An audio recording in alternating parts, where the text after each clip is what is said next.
Why are almost all the countries in the Middle East so rich? The main reason is their abundant natural resources. Especially oil, Middle Eastern countries have so much oil that it gives their economies a massive boost. And when we talk about the richest countries in the world, 90% of them have some kind of natural resources contributing to their wealth. This is because synthetic resources can be created with technology, but you can't artificially produce natural resources. So even if a country with a lot of natural resources has bad relations with others, trade with that country usually can't be completely shut down. Russia is a great example of this. Even though Western countries might be upset with Russia, they ultimately have to rely on its oil supply indirectly. Because of this, Russia's economy continues to be strong. However, one continent stands out as particularly fortunate in this regard. Africa boasts 40% of the world's gold, and it's where the majority of the world's diamonds are found, whether it's cobalt, platinum, or uranium. The largest reserves of these minerals and metals are located here. Despite this, Africa remains the poorest continent in the world, and the question is why? If Africa has always had such a wealth of natural resources that have propelled many countries to immense wealth, why hasn't any African nation been able to capitalize on them? Today's video will not only highlight the importance of good governance, but will also expose the harsh realities of global politics. No matter what the situation in Africa is today, its history has always been filled with rich and powerful people. The richest person in human history is often considered to be Mansa Musa, who was the king of a wealthy empire in Africa. He had so much money that he could have bought the entire world many times over. Besides him, there were many other individuals and emperors in Africa whose wealth has never been matched in history, however. This situation began to change in the 15th century when major parts of Africa were colonized by European powers like Great Britain, France, Portugal, Germany, Spain, Italy, and Belgium. If we talk about official dates, South Africa was officially colonized in 1952. And since then, the extreme downfall of the entire African continent began. Western countries gradually increased their dominance in Africa.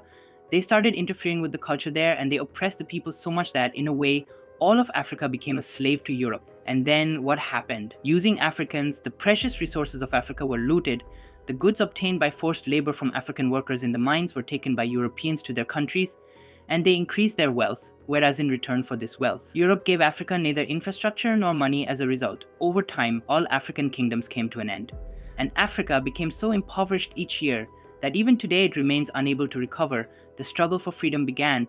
You must have understood how much the West exploited Africa's manpower, and the people of Africa were also angry, but they did not retaliate. However, their anger turned into retaliation after World War II, when the expectations of the African people were shattered. During the Second World War, many African soldiers fought on behalf of both sides. According to one estimate, about 1.3 million African soldiers participated in the war. After their involvement, the people of Africa hoped they would at least receive respect from Western countries, if not independence. Unfortunately, the West provided neither respect nor compensation to the Africans, which broke the hearts of African citizens and led to widespread rebellion and protest. And as a result, between the 1950s and 1970s, almost all African countries gained independence. Now, all the African countries that had been exploited stand on one side, but even up to this time, Africa was still the richest continent in terms of natural resources. Given this situation, if Africa had made progress toward development at that stage, you would see most African countries among the world's 20 largest economies today. But why didn't that happen?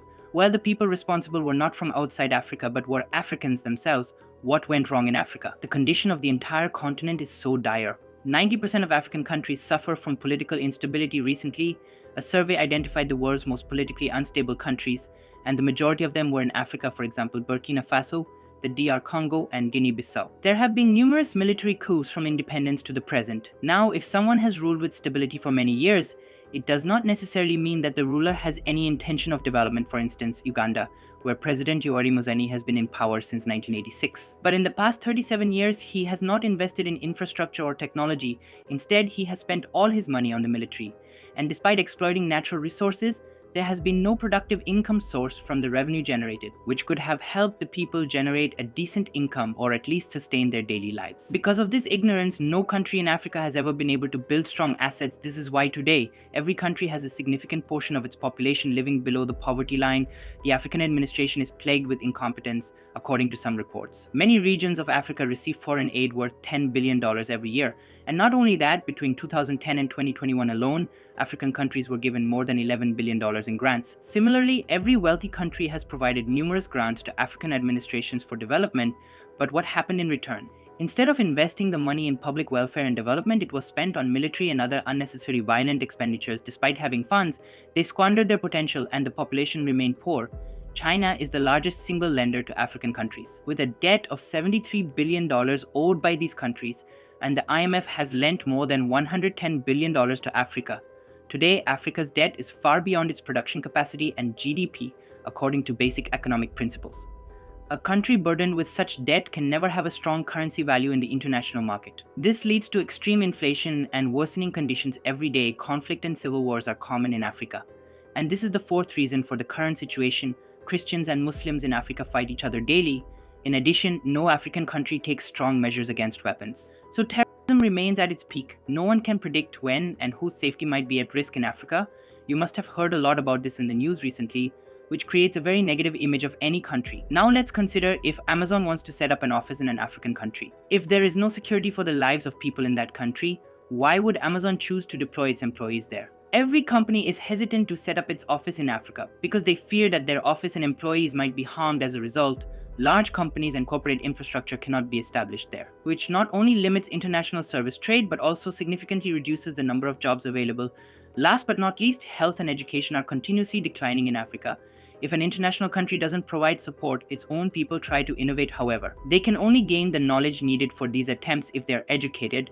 Sub-Saharan Africa is the most illiterate region in the world, where 40% of people lack even basic education. Not only that, but in some African countries, 60% or more of the population is illiterate. How can people focus on literacy when more than half of Africa's population lacks access to clean water? Being self-sufficient is still a long way off for Africa. Even after half a century of independence, the continent continues to struggle with issues like water and food shortages, which may sound surprising but are significant problems. According to a report, about 160 million people in Africa are grappling with starvation due to the war between Russia and Ukraine. The global economy has been affected, and following the conflict between Israel and Palestine, many parts of the world will face a recession. But even after so many economic crises, most African countries are still not giving up or paying attention to such a serious situation when they get a break from riots. Some countries are slowly transforming and trying to integrate into the global economy by changing their mindset, like Djibouti, which is predicted to experience increased growth if it can secure just one good administration for the long term. However, whenever a competent administration does emerge, it is often quickly overthrown by a military coup, leading to the return of dictatorial rule. Now, through today's video, you must understand why good administration is essential for any country. It doesn't matter how many resources or opportunities you have. As long as scams and corruption exist in your country, the proper utilization of money will never be possible. If money is invested in the right sectors with the right mindset, and if the growth of infrastructure is prioritized, the increase in production and forex can be substantial.